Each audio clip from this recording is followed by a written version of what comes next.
जगामधील मोठ्या मोठ्या राजकारणी लोकांना अल्पवयीन मुली पुरवणारा मोठा रॅकेट उद्या उघड होणार आहे. त्यामध्ये भारताच्या 2 मंत्र्यांची देखील नावं आहेत. यामुळेच तर चर्चा झाली होती 19 डिसेंबरला भारताचा पंतप्रधान बदलला जाईल, पूर्ण जगामध्ये भूकंप येणार. कारण की असं भयंकर सत्य उद्या उघड होणार आहे ज्याची कोणी कल्पनाही केली नव्हती. हे फक्त भारतातील नाही, अमेरिकेतील नाही, पूर्ण जगामधील मोठं रॅकेट आहे.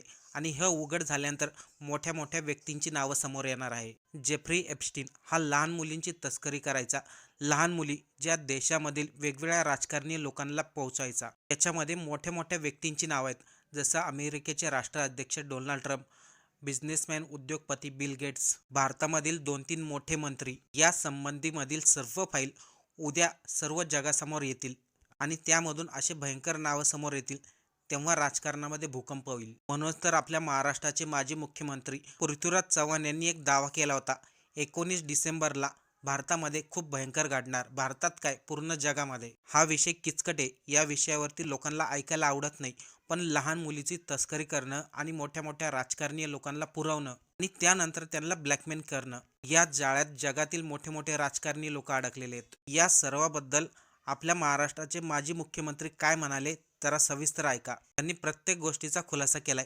19 डिसेंबरला नेमकं काय घडणार, कशामुळे घडणार, त्या लहान मुलींची तस्करी कोण करत होतं, त्यांना राजकारणी लोकांपर्यंत कोण घेऊन जात होतं. उद्या त्या राजकारण्यांची नावं पूर्ण जगासमोर येणार. काय म्हणाले होते ऐका. सरकार सुजलाम सुफलाम वगैरे म्हणतं, आम्ही फार चांगले मोठे झालो, 1 ट्रिलियनच्या जाहिराती येतात पानभराच्या. काय त्याला अर्थ आहे? आणि ते म्हणजे फार सरकारकडून फार मोठा अपेक्षा भंग झालेला आहे.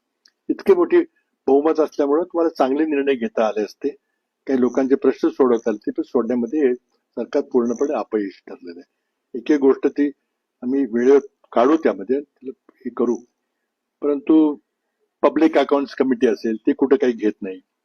कुठं ज्या प्रकारे सरकारची स्थापना झाली त्यामध्ये सर्वोच्च न्यायालयाने निर्णयच दिला नाही की हे जे घडलंय ते पक्षांतर बंदी कायद्याचं उल्लंघन झालंय का नाही. आणि त्यामुळे लोकशाहीचा गळा घोटण्यामध्ये सगळ्यांनी, नरेंद्र मोदी पासून सगळ्या लोकशाहीच्या ज्या संस्था आहेत त्या सगळ्यांचा त्यामध्ये हात आहे. आणि त्यामुळं हे कम्प्लिटली इन्स्टिट्यूशन कॅप्चर ज्याला म्हणतात, संविधानिक संस्थाला त्या सगळ्या हस्तगत केले गेलेलं आहे.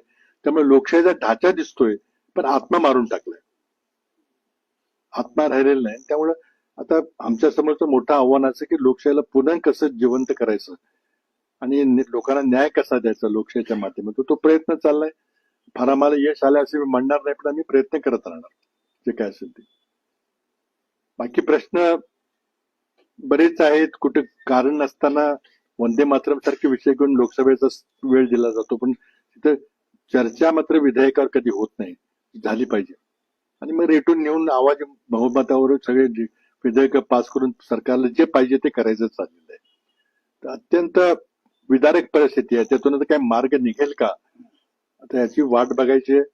काही आंतरराष्ट्रीय घटना ज्या घडलेल्या आहेत त्याच्याबद्दल मी थोडा उजळता उल्लेख केला होता. आणि त्या घटना ज्या परदेशात घडतात त्याचे परिणाम आपल्या राजकारणावर होतील का, असा एक प्रश्न, हायपोथेटिकल प्रश्न उपस्थित केला होता. आणि मला असं वाटतं की त्याचे परिणाम आपल्या देशाच्या राजकारणावर होतील आणि ते ठराविक वेळेत होतील. आणि म्हणून मी ती 19 डिसेंबरची तारीख दिलेली आहे, त्याला एक संदर्भ आहे. आणि त्या दिवशी काहीतरी मोठा स्फोट होईल आणि त्याचा भारतावर किती परिणाम होईल ते पाहायचंय. मला वाटतं की होईल म्हणून, पण तरी शेवटी एक राजकीय विश्लेषण आहे आणि एक्झॅक्टली काय घडते ते 19 तारखेला आपल्याला कळेल. बाकी मला वाटतं काही निवडणुका, आपल्या स्थानिक निवडणुका चालू झालेल्या आहेत. वेळापत्रक थोडं विचित्रच आहे, त्यामुळं प्रचाराची वेळ आपली जी नेहमी 24 तास आधी आपण प्रचार बंद करत ती आता पुढे ढकललेली आहे. आणि फार गलथान कारभार चाललेला आहे. नगरपालिकेच्या ज्या निवडणुका झाल्या, इतका गलथान कारभार निवडणूक आयोगाकडे होईल अशी अपेक्षा नव्हती. म्हणजे अर्ज परत घ्यायची आणि छाननी होण्याची तारीख संपल्यानंतर 4 दिवसांनी चिन्ह वाटप झालं आणि लगेच 4 दिवसांनी निवडणूक प्रचार संपून लगेच निवडणूक घेतली गेली. विचित्र आहे, कारण निवडणूक आयोग जी स्वायत्त संस्था पाहिजे ती आता सरकारच्या हुकुमाखाली, आदेशाखाली चालते. दिल्लीची निवडणूक आयोग प्रक्रिया आणि महाराष्ट्रातली प्रक्रिया दोन्ही त्याच प्रकार चालले. त्यामुळे लोकांचा या प्रक्रियेवरून विश्वास उडत चाललेला आहे. आणि मला वाटतं मोदीने हेच पाहिजे की लोकशाहीमध्ये विश्वास नष्ट करायचा आणि मी सगळं चांगलं करेन, मला सगळं माहिती आहे आणि मी देशाचं सुजलाम सुफलाम करून काहीतरी बोगस घोषणा करायचं की 1947 साली आमचा देश विकसित राष्ट्र होईल. कोणीही त्याच्याबद्दल चर्चा करायला पुढे येत नाही की कसं होईल, काय तुमची विकसित राष्ट्राची कल्पना काय. आणि म्हणून बोगस जाहिराती द्यायच्या की आमचं विकसित होईल, हे इतकं बोगस आहे की आत्ताच्या विकास दराप्रमाणे होऊ शकत नाही. तर तुम्ही व्याख्या देत नाही की विकसित म्हणजे काय, आणि फक्त जाहिराती द्यायच्या पूर्ण पानाचे की आमचं सगळं काही चांगलं होणार आहे आणि स्वतःला जगातले लोक हसतात सगळे. 80 कोटी लोकांना तुम्हाला अन्नधान्य पुरवल्याशिवाय त्यांना जगवता येत नाही आणि तुम्ही विश्वगुरु याची गप्पा मारताय. पण तरी शेवटी आता मोदी आहेत, त्यांना निवडणुकीमध्ये विजय मिळवायची अटकल त्यांना लक्षात आली. आमच्या काही चुका झालेल्या आहेत, होत आहेत अजून. त्यामुळे आता चाललेल्या ह्यातून आता मार्ग कसा काढायचा आमच्या समोर प्रश्न आहे. मी बरेच वर्ष ज्यांनी राजकारण बघले ते थोडस वेदना होतात की कुठं देश आपला निघालाय, काय आपली क्षमता आहे, काय करू शकतो, काय करतोय आपण. अशा पार्श्वभूमीमध्ये आम्ही आज आहोत. आम्ही आमची जबाबदारी काही झटकून टाकत नाही. आमच्या चुका होत आहेत. आम्ही ज्या प्रकारे प्रभावीपणे विरोधी पक्ष म्हणून काम केलं पाहिजे, इंडिया आघाडीला एकत्र घेऊन केलं पाहिजे पुढे, तिथं आम्ही कुठेतरी कमी पडतोय ह्याची आम्हाला जाणीव आहे. पण त्यातून आम्ही अंतर्गत आत्मपरीक्षण करून त्यात काय बदल करता येईल ते करायचा आमचा प्रयत्न राहील. धन्यवाद. काय असेल तर मग त्याच्यावर आपण चर्चा सुरू करू. चर्चा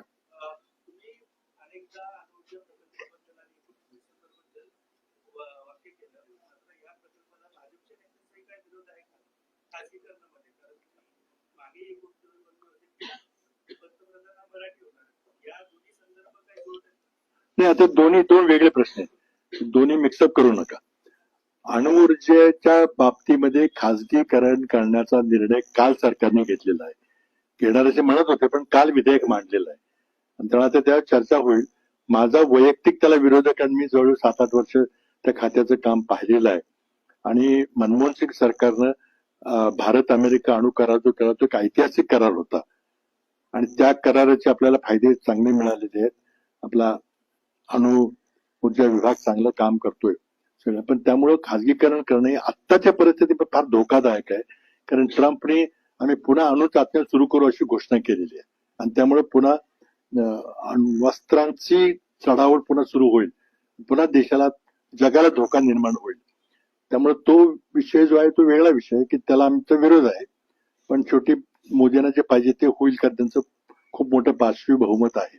त्या आठवड्यामध्ये बहुतेक ते तो कायदा पास करतील, दोन्ही कायदे पास करतील. हा एक वेगळा विषय आहे. दुसरा विषय जो तुम्ही म्हटला तो वेगळा विषय आहे, त्याचे संदर्भ वेगळे आहेत. तो जे मी काय बोललो की काही बदल घडतील असं एक राजकीय विश्लेषण आहे, तो वेगळा आहे. त्यामध्ये कुठल्या विषयाबद्दल बोलायचं सांगा मी, पण त्यात